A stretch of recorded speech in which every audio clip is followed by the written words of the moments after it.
Gosar for 5 minutes. Thank you, Mr. Chairman. We're over $36 trillion in debt, and public housing has only contributed to that cost. Section 8 housing, for example, does not have a time limit. Participants can receive subsidized housing for decades, while these in most need are stuck on a wait list. But the housing cost crisis is not the result of just one regulatory requirement, but rather a series of challenges that forced costly and unattainable standards on local communities.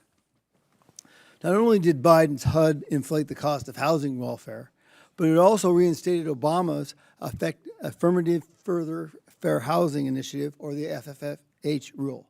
You're very familiar, aren't you, Doctor? In 2015, Obama introduced the AFFH rule to dictate zoning requirements in any community across the country that applied for a community development block grant. According to the Cato Institute, Mr. Edwards, AFFH required federal and local agencies to spend $55 million each year to comply with its regulations, thus increasing local taxes, reducing property values, and causing greater harm than good in impoverished communities. Luckily, President Trump terminated this rule, and my legislation, the Local Zoning Decisions Protection Act, will codify that termination. I invite all my colleagues to join in on me, help me with that. Dr. Carson, it's great to see you again. Thanks for testifying. As Secretary, you worked to give Americans a hand up, not a handout. How does the AFFH rule harm local communities? Well, it's just a very good example of how the government insinuates itself into places where they don't need to be. You know, communities have developed on their own throughout the time that we've existed as a nation. Many of them thrived extremely well. They had people who came from different countries. They couldn't speak to each other because they didn't have the same language, but they understood one important thing. That's called the common good. It was a phrase used frequently by our founders. It means not what's good for this group versus that group, but what's good for everybody. AFFH has a bunch of bureaucrats who impose their rulings in a situation like that. The reason that those communities thrived is because if it was harvest time and Mr. Jones broke his ankle, everybody else harvested his crops. They didn't ask what his religion was or what his politics were. They said, this is my neighbor, they need help. That's the kind of communities we need to get back to, not government sponsored and dictated communities. That's absolutely great. Thank you. Mr. Husock, in February of 2024, 70 New York City Housing Authority employees were charged with accepting cash from contractors in exchange for awarding certain contracts to these entities. Is it correct that public housing authorities that administer these HUD programs are required to place tenants who receive housing benefits on their housing authority boards? There are representatives required, vary state by state, but that certainly is possible. And that was one of the largest corruption cases in New York municipal history.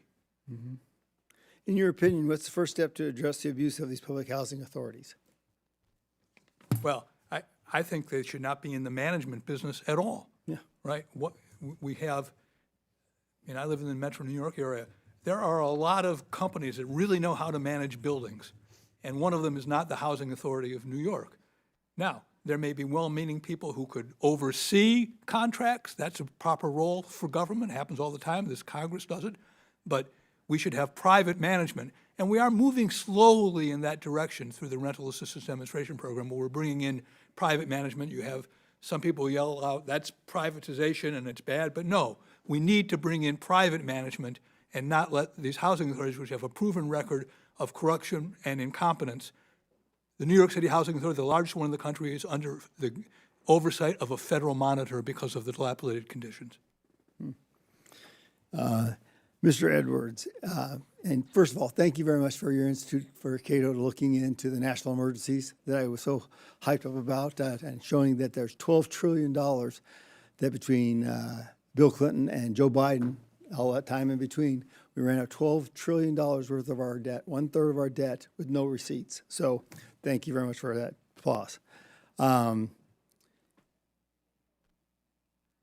In my legislation, putting Trust and Transparency Act would require any NGO that receives even a penny of federal funding to disclose its extravagant donors so Congress can see which NGOs have nefarious intentions. So in the case of affordable housing, the American people would have access to the books of NGOs that house illegal aliens at the expense of the taxpayer. Is that true? Or if that were to pass, is this a place to be looking? There's entities that receive federal grants do have required financial disclosure, but the threshold is very high. It's like $1 million or something like that annually. No, thank you. I'll have more questions later. Thank you.